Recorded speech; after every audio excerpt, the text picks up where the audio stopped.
3 मई 2023 को शुरू हुआ था यह सारा तमाशा मणिपुर में, जिसको जातीय हिंसा कहा जा सकता है। मैतेई और कुकी समुदाय के बीच में यह हिंसा शुरू हुई थी। उसके तुरंत बाद 20 साल की एक बच्ची जो अब 20 साल की हुई है, उसके साथ जब जिना हुआ था, उसके साथ जब रेप हुआ था, तो वो केवल 18 साल की बच्ची थी। उसके साथ कई दरिंदों ने एक साथ गंदा काम किया। गैंगरेप कहते हैं उसको, कहने में भी मेरी जबान कांपती है। किसी को, किसी दुश्मन को भी कभी ये सारा कुछ झेलना ना पड़े। इसके साथ सारा कुछ हुआ था। उसके बाद 2 साल तक इसका इलाज चलता रहा। 2 साल तक डॉक्टर इसको बचाने की कोशिश करते रहे, लेकिन अभी 18 जनवरी को, यानी 1 हफ्ते पहले, इसकी मौत हो गई। जाने कितनी औरतें इस तरह की क्रूरता की शिकार हुई, जाने कितनी औरतें इस तरह के अत्याचार की शिकार हुई। वो वीडियो क्या याद दिलाना। अगर आप इंसान हैं तो आपकी स्मृति में वो वीडियो होगा जब 2 औरतों को घुमाया जा रहा था, और अगर आप इंसान हैं तो आपके सीने में दर्द उठता होगा उस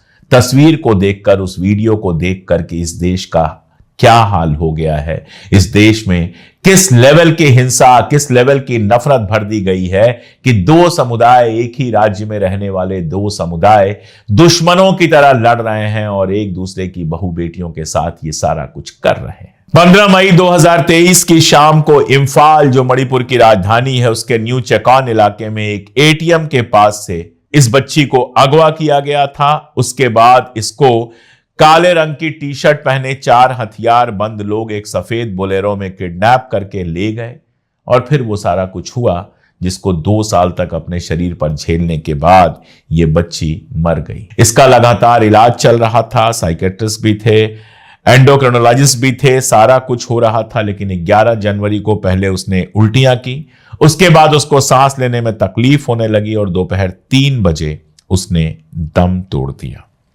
आप समझ सकते हैं, ये तो एक घटना है, ऐसी जाने कितनी घटनाएं मणिपुर में हुई हैं। अगर हमारे देश में केंद्र में सरकार होती जिसके सीने में दिल होता, तो सारी ताकत झोंक कर 10 बार अभी तक प्राइम मिनिस्टर वहां जा चुके होते और इस हिंसा को रोक दिया गया होता। अगर इस देश में मीडिया होता तो वो मीडिया हर हफ्ते कई बार मणिपुर की खबरें चला रहा होता, मंत्रियों से सवाल पूछ रहा होता